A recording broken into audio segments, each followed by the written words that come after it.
Hi there, it's Peter here again, the guy who hates tomatoes but loves front-end development. Thanks for tuning in for this live broadcast. And it's been a while since I came on. It's been actually, I think last time I came on was when I hit 20,000 subscribers, and now we are about to hit 30. Okay, so almost 30K subscribers on the channel. So thanks for subscribing if you are subscribed. And I will wait for a few people to come in. Hello, hello. Few people already in the house. Greetings to wherever you are. Good morning, good afternoon, good evening. Maybe some of you are going to sleep very soon. This is what is very nice from this live stream, that I get to hang around with people from different part of the world. I just came back from holidays. I went back to Czech. I'm originally from Czech, and I went back to visit my family.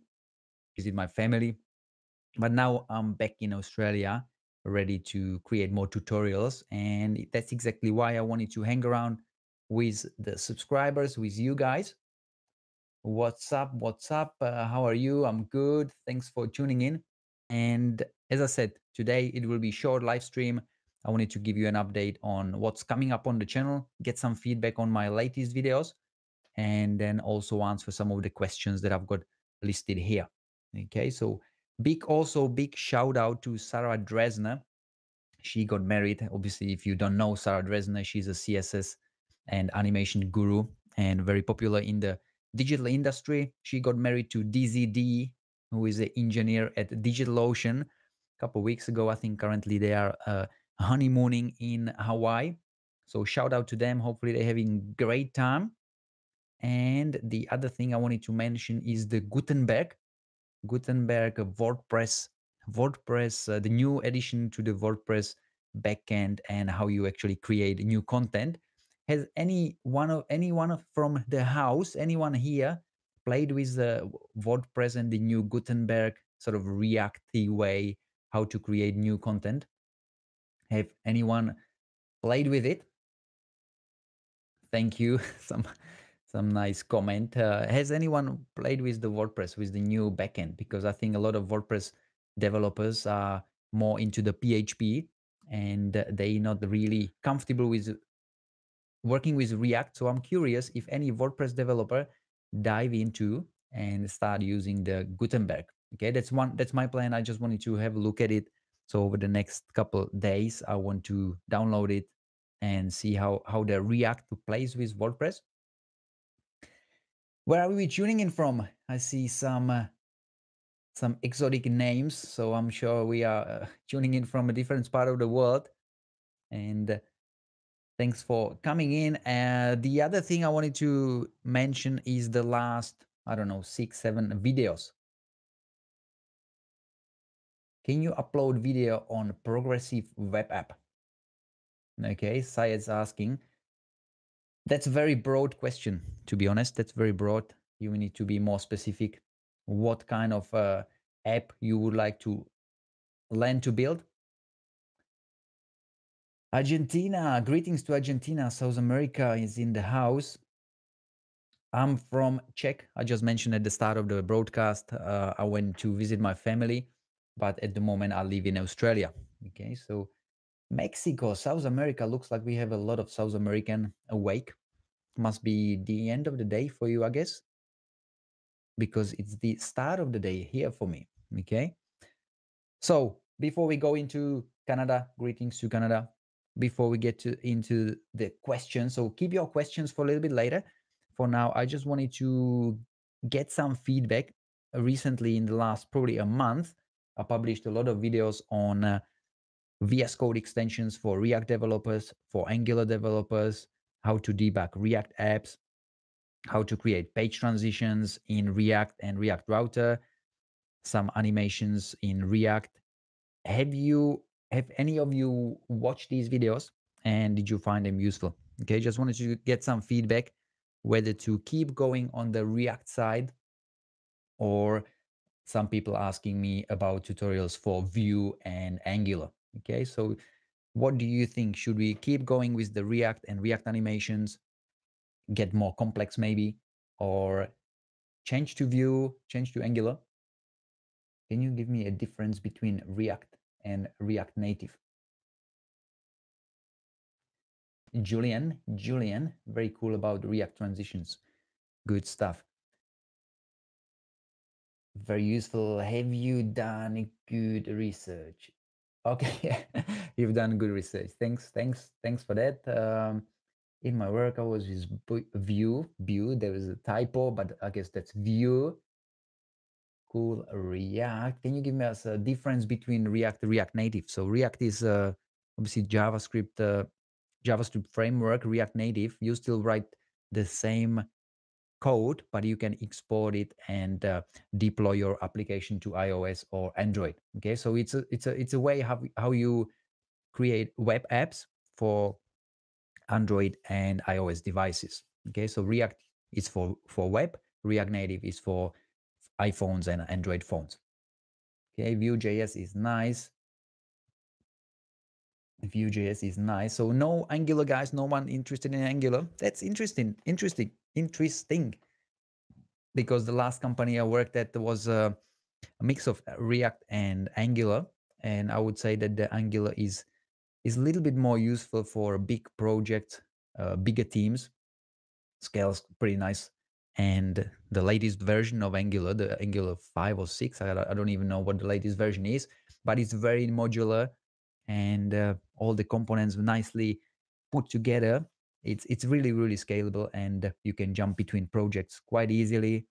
And I would definitely recommend Angular for some bigger code bases. I don't know Angular. Okay, maybe that's a time to learn it, but I guess it more depends what kind of jobs is around you. Okay, so don't try to learn framework that you can't find a job or project in. Always learn something that you know will give you the next job, the next pay rise, the next promotion, the next project, whatever's around you. Learn that. It would be nice to do some Angular. Okay, so there is few Angular fans or Angular people interested in Angular, and really, I actually came from React to Angular, and it was quite easy to start with. It was actually much less decisions. When you're working with React, you know that there is always these questions. What do we use for state management? Do we use the state from React? Do we use Redux? Do we use MobX? There's a lot of questions. If you want to call external data from API, you need to make questions. What kind do you use? Axios? Do you use Fetch API?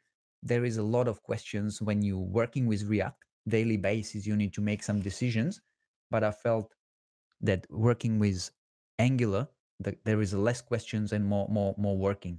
Okay, so there's only one way how you can do HTTP requests in Angular. There is one way how you can do routing, and once you learn it, then you're very productive. Okay, so definitely recommend that side of Angular. TypeScript plus Fusebox. Okay, never heard about that. You are strict front-end developer, or do you do some backend also? Okay, so I would say I'm strict front-end. So where I usually come into the project is when APIs are built. So some of the backend developers build APIs, and then I come in and get the designs from designer, and then implement the UI and get the data from the endpoints. Okay, so I don't usually set up endpoints, APIs. There's usually someone else on the team or in the company that they are setting up these APIs, and then they are just come in and do all the front end. Okay, make the UI work, call all the data, and do all the interaction, and sometimes the deployments as well. But in the last company I worked at, the deployment was handled by another team. Okay, so I would say I'm a full stack front end developer. Okay, you know, these days there is so many ways how you can call yourself as a front end developer, UI engineer, and there is so many ways how you can call yourself. But I do all the CSS, JavaScript, HTML, and all the interactivity using Angular or React. It's so simple. Also, Viewbox, it's simple, works nice with TypeScript. Okay, that's cool. I actually like TypeScript. I started using it even on React projects, but then when you start using Angular, then it is actually baked in, and you need to use TypeScript, and I actually like it. It makes your code more predictable, and all the when you start typing and dot, it gives you these nice tool tips or auto completion, and that's very handy, especially on bigger code bases. You definitely need that.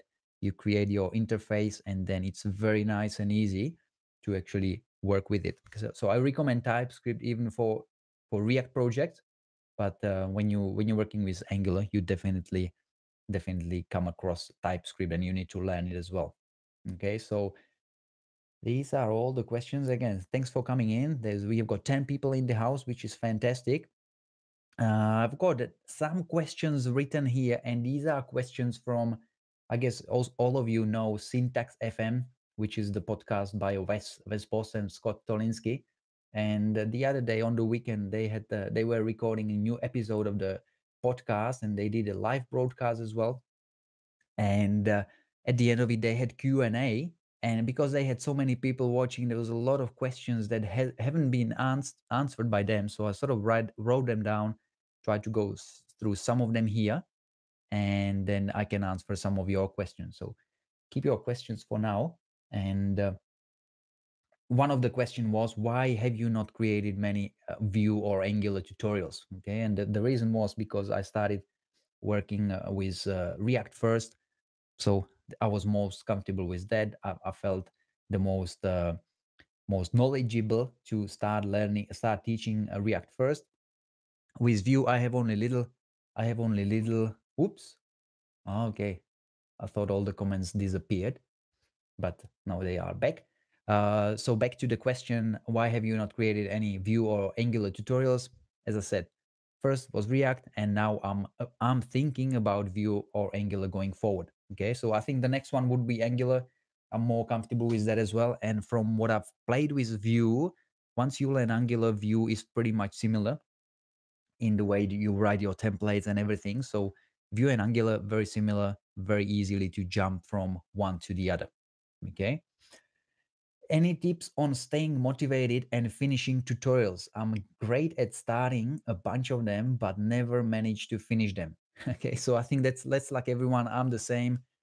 We start a lot of things, but to finish it, it's the hardest bit. But I think it's also the most rewarding. So when you stick to a tutorial, you do it from start to finish. At the end of it, you feel much more comfortable, and so I would definitely recommend staying and finishing them. But I understand there's a lot of distraction. So definitely, when you're learning, turn off any notification, Twitter, Facebook, WhatsApp, whatever application, Slack. These are very distracting. And when you try to focus on something, you can't be constantly disturbed by all these notifications, email notifications. So if it helps, turn the phone off, turn all the notifications off, and that's what helps me to stay focused, not just on learning new things, but just finishing projects. So definitely turning off the notifications is the easiest, and I guess it would take you 80% there. Okay, sometimes I have a day when I'm distracted so much, I feel like I haven't done anything. But the days when I don't even turn the phone in the morning, or when I was in the office working on a bigger project, I put headphones on, put a Spotify or some playlist in, and don't really try to think about anything else, just the projects in front of me. And there is, I guess now Slack is very popular, but it's also very distracting. There's a lot of channels that you really don't need to know about. And so I definitely, first thing I did was turned off notifications from Slack. And then if anyone needed to talk to me, hey, they had to come, tap on the shoulder, and we could have a conversation. But just sending Slack messages, and there's a lot of these animated GIFs coming in.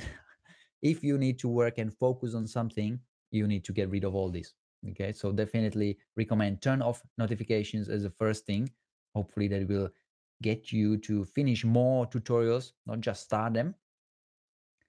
Are there any other content creators doing cool things you would recommend following? Okay, so I don't have the answer right here, but there is a lot of YouTubers which have a smaller channels, maybe 10, 15,000, even less than that, and they focusing on React, they focusing on Angular, Firebase, if you are familiar with Firebase. And so I would definitely recommend some of them. And if I can go back to the comments here, I'll put the links to them as well. So I'm following some of them, and you never know when you're gonna learn from someone. Doesn't matter. Doesn't mean he's smaller YouTuber, I can't learn something from him. Doesn't matter if it's a bigger YouTuber, I can learn from anyone. And I guess that's for you as well. So some smaller YouTubers, they sort of hidden because always the big guns come at the top of your search list. But I'll post in the comments some of the smaller ones, especially when I was working on a project using Firebase. There's a great Angular Fire. I think it's Angular Fire implementation of Angular and Firebase. And he's got very nice tutorials. He's got also premium tutorials on his website. So he's a great content creator. So I'll definitely link to him. Why choose server-side React over standard React, and when? Okay, so server-side React, I don't have much experience with it, but I think when you start thinking about server-side React is when the SEO matters. Okay, so when the first page load matters, when all the content on the first page is important for your SEO, that's when you would need to start thinking about server-side React with Next.js. And if you're working on an app where the first thing people need to do is log in, then you don't need to know, you don't need to do as much server side, because there's no need for it. Okay, people need to find the login page, but then what's behind it, it doesn't really matter. From search engine perspective, there's no reason why it needs to be indexed or crawled at all. Okay, so in that case, you would probably have some landing page, which is your marketing page, and that's what would bring the search engines to it, and then the viewers or visitors to it as well. Okay, do you guys have any tips for improving UI UX design skills? So anything improving, it's practice, practice, practice. There is no shortcut, no tips. I always like to learn by small demos. So, and there's also another follow-up question: do you take notes when learning new topics or concepts? Okay, so I don't take many notes. For me, the note is the code. Okay, so I create some small things, small app, small hello world, and I'll save that somewhere. And then when I try to review it, I'll go back to that folder. I know, okay, it's here. And when I review the code, these are my notes. The code is my notes. Okay, I don't really necessarily have a lot of sticky notes around me or Evernotes or anything. I try to just review the app I built before, and that gives me the that these are my notes. Okay. Do you have experience with ultra wide monitors, and do you recommend it for coding or watching YouTube? Okay, so I guess watching YouTube, you can watch YouTube on anything. You're probably on the phone or on the desktop. Just let me know. I'm curious. Are you on desktop? Are you on mobile? Where are you watching me? This is one thing I would like to know. And I'll keep talking about the monitor. I've got 27-inch iMac, and that's probably the widest I ever had. Before then, I had two screens. So in the office, there's two screens, and so I don't. The 27 is the widest I ever had. It's when I got it, I felt like there's a lot of space. Now I feel like there's not enough space. So there would be never enough space. And I guess if you have one ultra wide, you would then want two ultra wide monitors after some time. So once your eyes get used to it, you'll feel like, if I had at least half of the screen again. So it can grow anytime. And what I've seen, some of the YouTubers, especially the gaming YouTubers, they've got this setup with wide ultra monitor in front of them and then two on the side. It's ridiculous. So I think if you can afford two screens, then that's obviously good. What I try to use at the moment, I've got this Logitech mouse, and part of this is that you can have your laptop next to the iMac, and when you touch the side of the screen, it moves the mouse to the laptop. Okay, so I don't have to have two mices or connect it different way. All I have to do is move the cursor to the end of the iMac and then hold, I think, Control or one of the keys, and then it moves the cursor, and I start using the mouse on the laptop. Okay, so this is for me like the two screens next to each other, but they connected like in sort of one desktop, which has been pretty handy. So that's on this Logitech. Oops, I just pressed the button by accident. So Logitech, this mouse, and it comes with the keyboard as well, and it has functionality to sync with 2 or 3 different devices.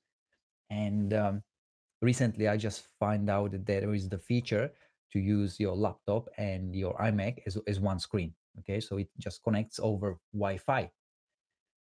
Okay, so that's my view on the ultra wide monitors. And then also it's matter of money. So if you can afford ultra wide, 30-inch, whatever, then go for it. But I think having one screen, main one, and then one on the side, maybe for your inbox and all the emails and notifications, having it into the other one is good as well. Okay, personally, I've got the 27-inch, and I've got half of it would be always the VS Code, always a browser, and I'll sort of share the 27 inches between these two apps. Any questions? Greetings. So what did I forget here? I will love to come back to old green sock videos. No problem. Dockerize React app tutorial. Nice. How much money you get from YouTube? If not a lot, why are you doing this? So it's not a lot. It's not a lot. I'll be honest here. It's probably $200 a month or something like that, and which doesn't pay the bills. I live in Australia. Maybe $200 somewhere else would be quite a lot of money. Here it's nothing. It pays peanuts. I don't do it for the money, unless you have millions of views, millions of subscribers. That's where you can make it as your full-time job. But I do it because I want to learn. Okay, so every tutorial I do, you think I build it or I do it for you, but it might sound a little bit selfish, but every tutorial I create, I learn a lot about it. So I try to do all the tutorials about topics that I'm passionate about and I want to learn more. And because when you try to teach someone, you need to really understand all the basics, or you need to understand it from start to finish. So if I try to learn Vue, let's say, the best way for me to learn Vue is to start teaching it to someone. Okay, so yeah, if you've never tried it, or tried yourself, like if you want to learn X, Y, and Z, try to teach it someone, and then it will force you to do the research, do the hello world, and really sort of go through the steps one by one. And that's a great way how to learn. So I do my tutorials here for you guys so you can learn from it. But trust me, I go and rewatch some of my tutorials few months later, just because I can learn from it as well. And while I'm preparing them, that's when I learn the most. Okay, so that's another reason. Scroll magic pinning is not working properly on Edge. Any hacks? Look, the scrolling animations. Today there is so many browser variations, and you've got Chrome, Firefox, IE, Edge, different. You've got also a lot of touch devices these days. So scrolling animations are cool, but they will not work the same way across all the spectrum. Okay, so if you are going this way and you try to create some crazy scrolling animations, you just need to make sacrifices and let some browsers not deal with it or turn the animations off for them. You cannot expect these days that all the scrolling animations will work smoothly on all the applications or all browsers. Okay, so for example, a lot of the touch devices, they behave different, and I recommend personally turn off all the scrolling animations on the phone, because it drains the battery and it never feels the same. You're always covering the screen with half of your fingers anyway. So the concept, which might look cool on a big desktop, might be completely lost on a small screen. Okay, so I don't recommend you uh, keeping the same big concept, storytelling concept on desktop and also on mobile. Okay, so choose one, optimize it for one or the other, and then turn it off for the rest. Okay. Any other questions, going through them now? Okay, so a lot of you saying that you work on desktop, you watching on desktop, laptop, desktop. That's cool. Greetings to Vietnam. Or do we need one framework? Someone's asking, is it better to learn Node than one framework? Oops, the comments disappeared again. Now and then when there's too many comments, they disappear. Where was the question? Okay. Is it better to learn more than one framework for development, or do I need to be proficient in one framework? I guess this is really depending on your current situation, projects are around you, and what jobs are around you. For example, I'm from Melbourne, big city, and there's a lot of jobs in Angular and React. So knowing both makes it easier for me to find the next project. Okay. If I would be just React a developer, then I'm cutting my options to half. So by knowing two, you have double the options when it comes to choosing your next project or the company you'll be working for. Okay, so I would never say don't learn second framework. Obviously, master the first one first and then learn the other one. Okay, so I guess you will never know everything, but having two, mastering first one is obviously step one. Then you pick another one and you become proficient with it. But yeah, more you know, the better. Okay, so languages, for example, as well. Like if you learn language, so for example, my main language or my home language is native language is Czech. I've learned English and it opened so many doors for me. I guess if I would learn Spanish tomorrow, then traveling in Spanish speaking countries would be so much easier. So when the right time comes, you'll pick it up and you start learning. Okay, so that's that. Someone's watching on mobile. Hello from Brazil. Greetings from Brazil. Another South American. Looks like the whole South America is watching. What's your view on web components, something like Stencil JS? Do you see that as a future, or do you believe React and Go are meant to stay? Look, I think at the moment React and Angular are pretty strong, and I haven't played too much with Stencil JS web components, so I can't really give you an advice on that. But I feel like Angular and React are in very, very good shape at the moment, and I don't see them going away. Someone's mentioning, maybe haven't you asked the same question somewhere else? I think Arnold. Oh yeah, I know your name. Greetings from New York. So I think we know each other from Twitter. Okay, so yeah, I don't think they are going anywhere, and I've seen this question as well in the Syntax FM screencast or live broadcast. So maybe you asked the same thing. I think it will shape up into something that we don't even know today. Like we didn't expect working with React or Angular 5 years ago. Today it shapes up different way. The frameworks pick up the good things from other parts as well. So I think one day there should be only one way how we do web. It's a shame there is not today, that we have three or four, and that's why the development world also is a little bit fragmented. Okay, so that's why we have just Angular developers, just React developer. I wish it was still front-end developer, but there would be one way how to do things. Okay, I still feel it's way too fragmented to if I don't think it needs to be that fragmented. Okay, so hopefully that makes sense.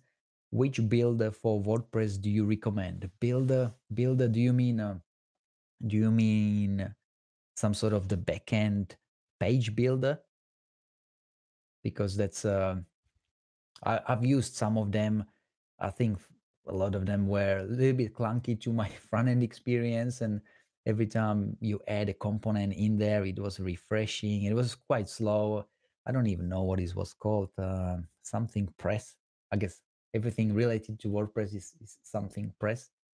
I can't remember which builder. I usually build it my own HTML, CSS, and do it my way. So I haven't used many builders, to be honest. I'm trying to find a part-time front-end position in Toronto. Is there any way I can get your reference in my application? I can do anything for it. Well, look, I live on the other side of the world than Toronto, so I don't know if I can, if my recommendations would be worth anything.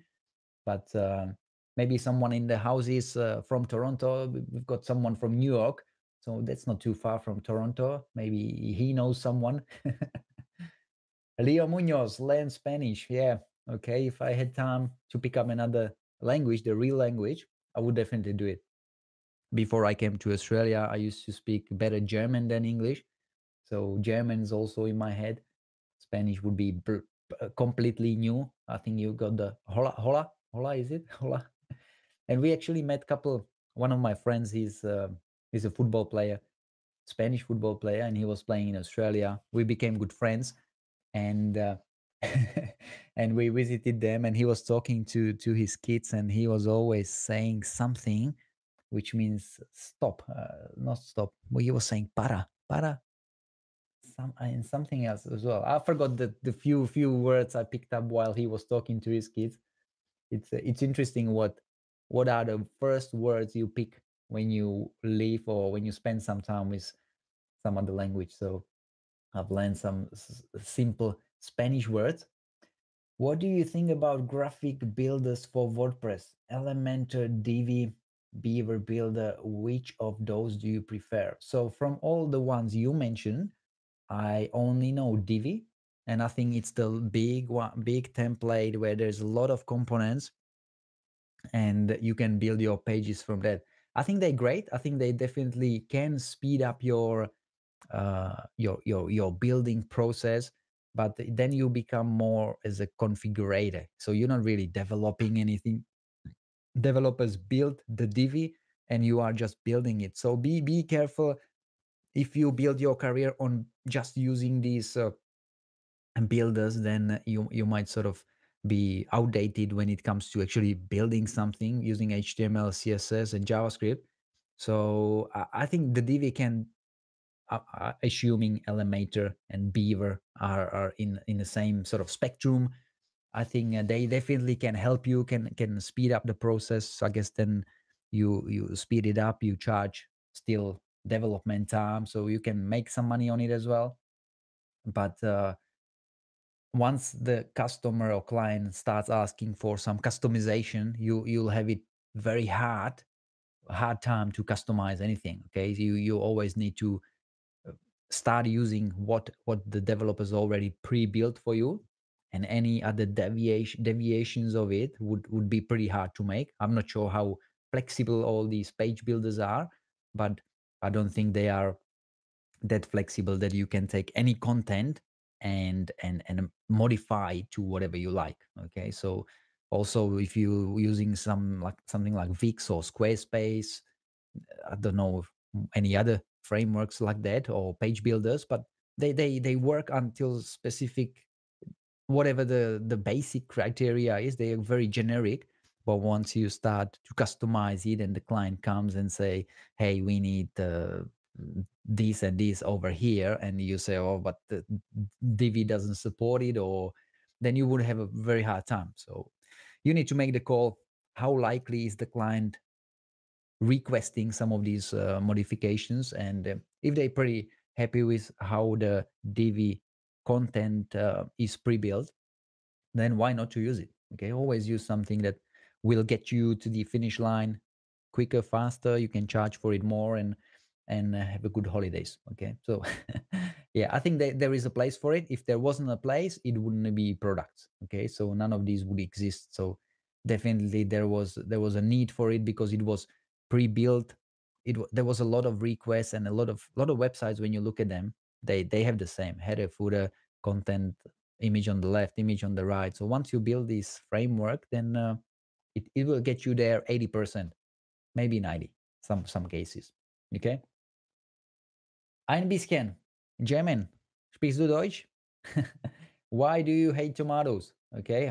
Why do you hate tomatoes? So I think I mentioned it a couple of times and in other podcasts as well. When I was little, my mom used to give me always tomatoes, and I never liked them, and one day I actually had I was eating them and I started vomiting. So it's not pretty story, but since then I can't stand them. They when I smell them, they sting.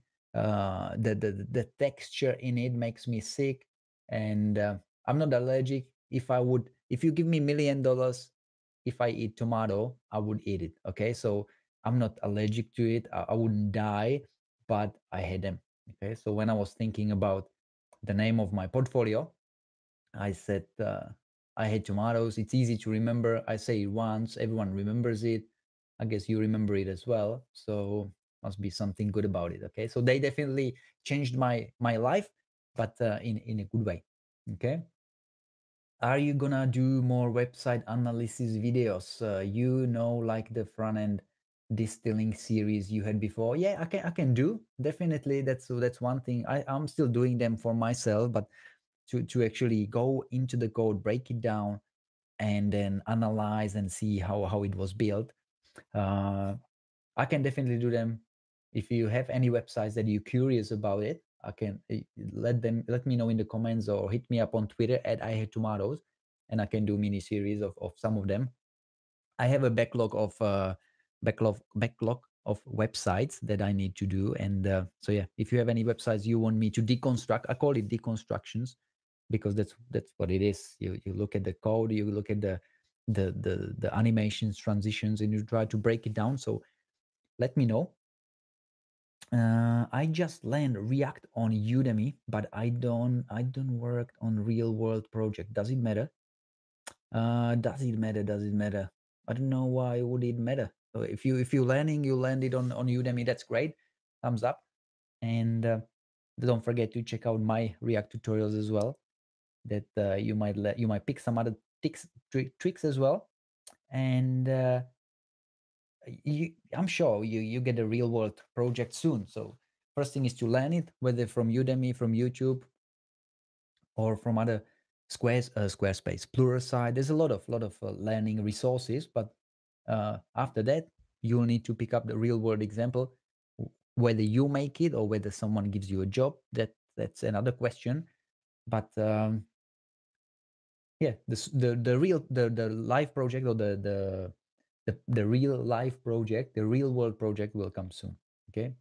I love tomatoes. Leo Munoz. Okay. Leo Munoz. Sorry, I need to kick you out of the house. No, I'm joking. Leo Munoz likes tomatoes. Do you run any sales on your courses? Where is that? For Black Friday, some of them look very promising. Okay, Exalius, that's Sailux.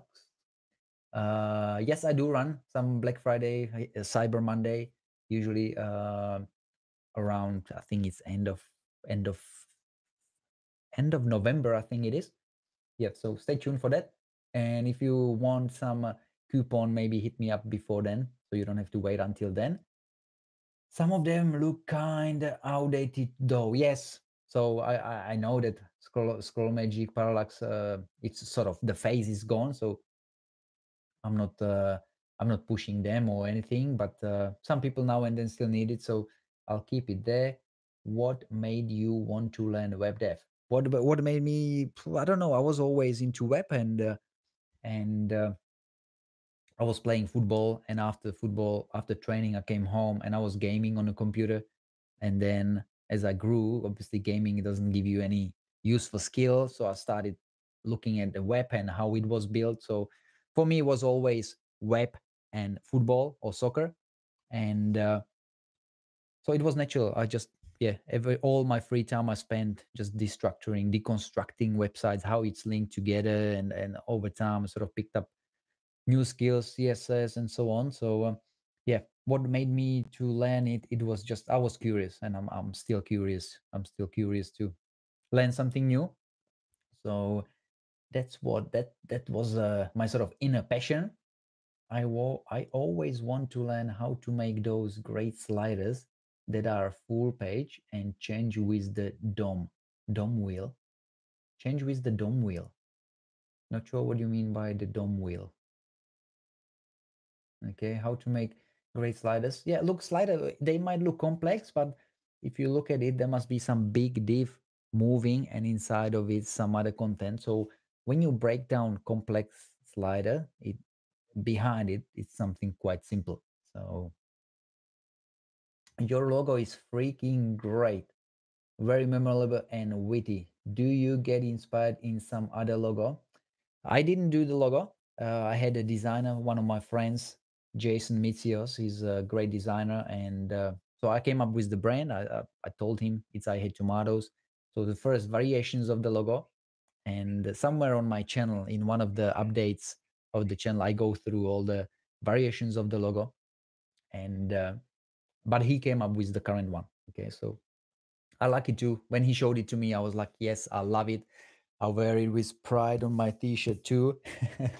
No, it's very cool. I like it too. You know, describes exactly what I do, exactly that I hate tomatoes. There's these brackets for coding. So it's memorable and I love it. Yeah, I wouldn't change it.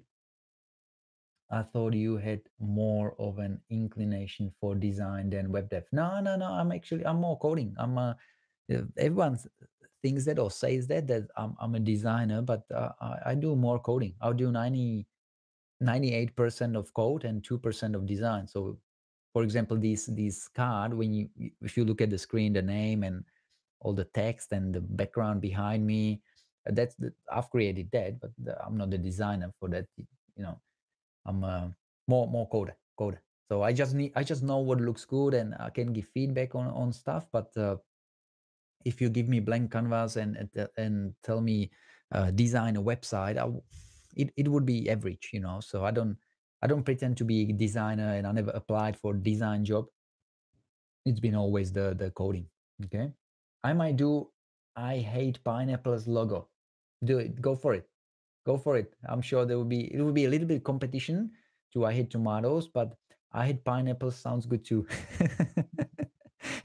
Okay. Any other recommendations on a new website? We've got I hate pineapples here. What does it take to be a code mentee of I hate tomatoes? Code mentee. What's code mentee? To be honest, I don't know code mentee. To teach? You mean to be to be mentored by Victor Bagu? Okay, let me know if I understood that correctly. I hate onions would be great. I hate onions. Looking to take your GSAP course soon. I'm the designer, but I love bringing things to life. Yeah, I think that's a good idea. And if you are a designer without coding skills, you have great ideas, but you can never implement them, and that becomes frustrating. It's like knowing only half of the job. But I think the great stuff, great websites and the storytelling, especially, they done with either one guy who does both design and front end, and then he knows how to modify design to fit front end and how to create front end for it. So it's very important. And so yeah, I definitely think that learning how to code when you're designer will enable you to bring the ideas to life. Okay. Oh, Leo Munoz is still here, the guy who loves tomatoes. Okay, so mentor. Yeah, I don't have any mentorship sort of program or anything, but that's why I try to always share what I know on the live streams and in my tutorials. So I don't have definitely time for one-on-ones or anything like that. But if you have questions, feel free to email me, tweet me, comment here as well. But yeah, I don't have at the moment. I don't have time and resources for one-on-one mentoring. But yeah, if you have requests, or question, let me know. I can do this live stream more often. Hopefully, you can learn from it as well. Okay. I believe he means he wants to be learn from you for free. Okay, like a training. Yeah, as I said, I don't have resources, time to do that. So YouTube channel, my blog, is the way how you can learn from me. Okay. So true, because I can code, I can communicate with the dev team really well. I work of an agency and it seems to help. Okay. So yeah, if you are a designer and you try to learn to code, and you learn how to code, then your ideas come to life, and you'll be amazed. Okay, so last round of questions. We are going way too over time than I expected. I thought let's do a quick 10-15 minutes 15 minutes live broadcast. We are here 45. But thanks for tuning in. Thanks for hanging out. It's been great. No worries, Tichi. We'll shoot some questions to you over time. No dramas. Are you familiar with any backend languages? So I used to do PHP, WordPress, so anything I needed to do for that, I did. When I was working in the last company, I had to do some .NET work for the front end to work. So I had some implementation in .NET, and I'm trying to learn Node. Okay, so that's about it. No worries, Tichi. We'll choose. That's it. Okay, last question. What do you think about Vue? I think we spoke about Vue at the start of the broadcast, so you might review that as well. And Laravel, that's like the PHP version. For yeah, I don't know much about Laravel, to be honest. And Vue, I only did couple demos and sort of simple projects. So, but when I was comparing Vue and Angular, they look very similar. The way you write templates and some of the syntax is quite similar. So I actually liked it, but because I was working in a Angular company and project, and I stuck to that. But there's no right or wrong. You can build great thing with Vue, great thing with React, great thing with Angular. There is no one thing or not one framework that can do something that the other two can't. Okay, so they all based on the same thing. You have some data, you have some UI, and you need to do the interaction. Okay, so I wouldn't say one is better than the other. Whatever you prefer. No one can say English is better than French. You know, if you live in France, then French is very useful for you. So that's how I look at all these frameworks as well. Knowing more is better, but mastering one. If you live in France and speak French, you're laughing. So don't feel the pressure of learning everything. Learn whatever is around you. So how do you feel about jQuery taking the backseat for Vanilla JS a lot of the time now? I definitely think the days of jQuery are gone now with React and Angular and Vue. There's no reason to use jQuery to modify the DOM. All I was ever using it for is to finding a place on the side and changing the text in it, or showing expanding, so putting inline style. So there's no way with the state management these days to use jQuery. And I think, yeah, the days are definitely gone, unless you're working on some old application, very old application that you cannot introduce the new frameworks. Then you might still use jQuery, or in WordPress maybe. But anything new would definitely be without jQuery. One guy, the Angular team, made Vue, so that's why they are familiar. Yeah, you see, I didn't even know that Vue is made by someone from Angular, but yeah, they definitely feel very similar. Ng if, and then Vue if, v if, whatever the syntax is. So that's why they are similar. Okay, guys, I'll stop it here. Thanks a lot for tuning in. And I'm back from holidays. You can expect more tutorials. So if there is any shout outs, what tutorials you want me to see, next on my channel, let me know in the comments. Last one, is it React? Is it Vue? Is it Angular? And we'll go from there. Okay. Thanks for tuning in. Thanks, Leo Munoz. I'll remember your name very clearly, because you're the guy who loves tomatoes and I hate them. React Native for Victor Bagu. So yeah, React Native is another one which I haven't played with, and I'm very curious, to be honest. You know, if I can write React and I can build React Native apps, that would be fantastic. Okay, Angular would be nice. Okay, so React Native, Angular. If someone asks for Vue, then I'm stuck where I was before. Okay, so I tried to make. I thought you're gonna make it easier for me, but I've got requests for all three, so I don't know what I'm gonna do. I guess it will be then my choice. My choice. What I want to learn more about. Is it React Native? Is it Angular? Is it Vue? I'll make my mind. But if there are guys, yeah, also if there are any websites that you want to deconstruct or you want to see demos based on, then let me know as well. Okay, very important. I try to make all my tutorials based on real world websites and apps and transitions and animation. So if there is anything specific, and I mean specific, if you send me a link to spotify.com, then I wouldn't know specifically which part of it you're curious about. Okay. As you understand, I can't make a tutorial how to build Gmail. I can only do little bits and pieces. Otherwise, it becomes very hard for you to learn from. Okay. So if we're learning, we need to take the complexity out and really build it up from scratch. So if there is anything specific, the more specific you are about, hey, here is the URL, how did they do this and that, then that becomes very good material to build tutorial on. Okay. Angular jobs are more often available. Yes. If that's what's around you, learn Angular. Okay. Anyway, guys, thanks a lot. Thanks for tuning in.